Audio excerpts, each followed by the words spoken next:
Yon, magandang gabi mga paps. Sunday. Grabe, sobrang lakas ng biyahe. Sobrang lakas ng biyahe.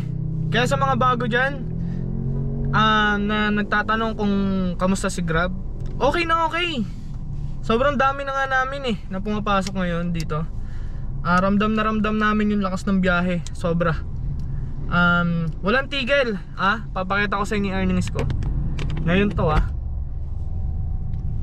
Alright, so ito, naka 5 star ako. 5 star rating tayo dyan. Dito tayo sa earnings.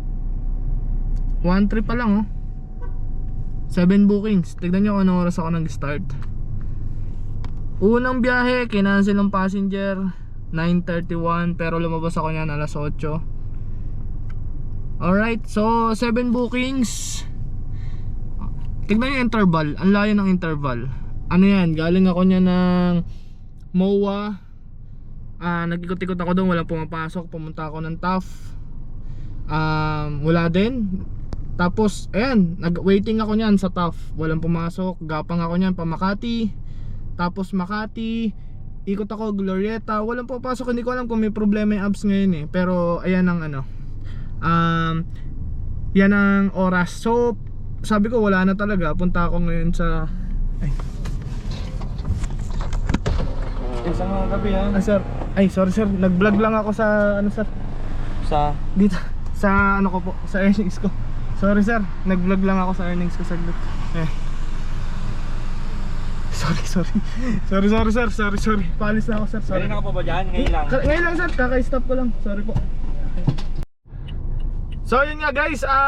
Sorry na-interrupt tayo dahil muntikan pang mahuli sa Brigstone. Tumatambay din kasi ako dito pag nag-aantay ako ng booking, kasi pumapasok yung BGC o Brigstone. Kararating ko lang din naman, so kaka-start ko lang ng vlogging, kaya pinaalis din ako kasi sabi ko kaka-start ko lang. Pinakita ko naman yung minutes. Sobrang 2 mile, grabe, sobra. Uwi na to. Alam niyo yung yung wala kang kinita. Say from 9 to 10 AM hanggang ngayon walang pumapasok sa akin booking. Hindi ko alam kung ano nangyari. Possible na may problema sa apps ko, hindi ko alam. Sunog na yung gasolina ko. Ngayon abono na naman. So yung mga bago dyan, mag-isip muna kayo, diba? Nagtatanong kayo kung kamusta yung biyahe. Sobrang tumal. Wala na, lumipat natin yung mga passenger natin kasi gantong oras dapat Sunday. Medyo maganda nakita dito. At least may mga 3,000 plus ka na Ngayon 1-3. Tapos ang haba ng interval ko doon sa from 1:30 to 5:36. Pinasawan ako sa BGC. Wala guys, sobrang tumal. Hindi ako naka set D, wala akong set D, auto accept lang ako. Kahit nga gurami, papatusin ko kasi may incentive ng Saturday Sunday. So mukhang hindi ko tatamaan ang tawag dito, ang incentive natin. Uwi na lang ako. Wala ganun talaga. Wala naman tayong magagawa kasi napakadami ring, sobrang dami na talaga. Sobrang dami na. Tapos yung iba naglipatan pa kay Inday. Wala ring masyadong traffic ngayong Sunday. So yun, wala talagang pumapasok. Pauwi na ako ng Taytay. Wala, ganun talaga. Abono na naman. Pauwi na ako. Grabe yung interval ngayon. Sobrang tumal ngayong Sunday. May mga nakakausap din ako na tropa.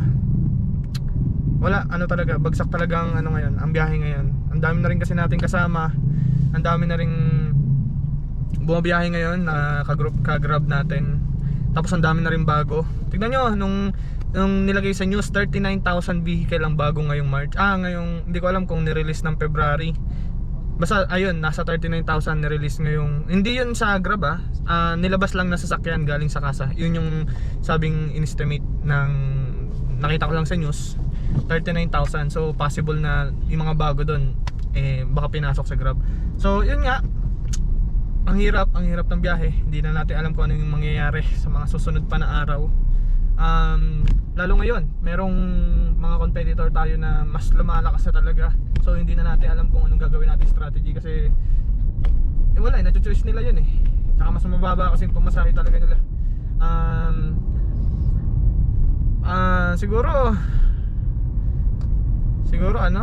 Siguro sa mga bago dyan,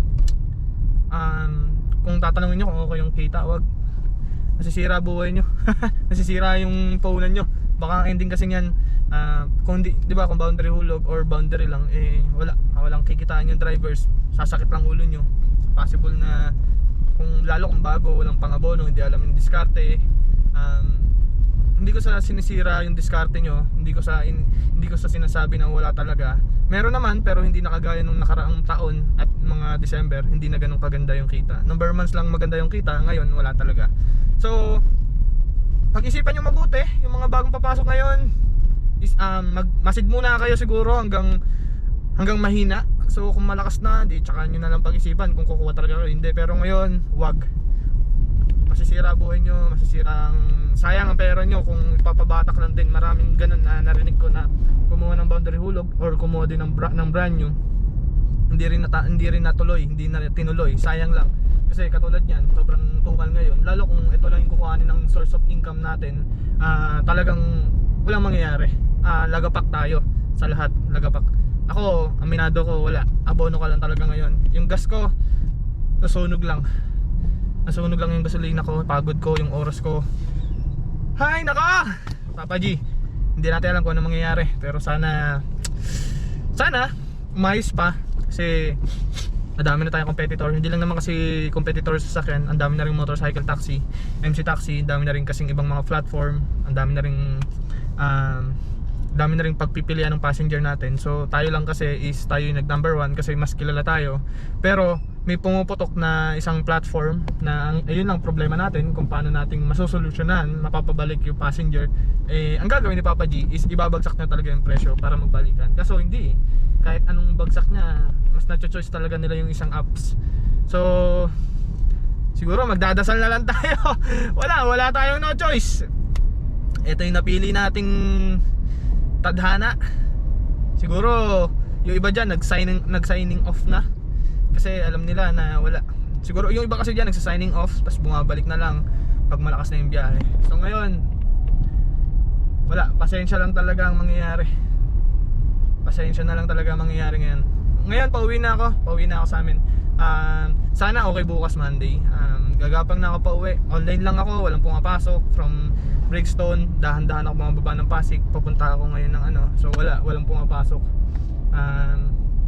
Sorry, ganun talaga. Sorry talaga. Minsan sorry, minsan naman okay. So kung ayun yung pag malakas ang biyahe, paspasan na natin, ganun. Kasi pagka pahinga days naman, katulad ngayong matumal, wala talaga. So zero talaga. So ingat kayo sa mga bumabiyahe ngayong araw.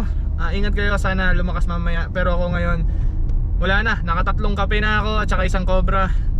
Napunta lang sa energy ko napunta lang sa ikot-ikot. Naubos yung gasolina, kawawa yung sakyan. So uwi na ako. Ingat guys.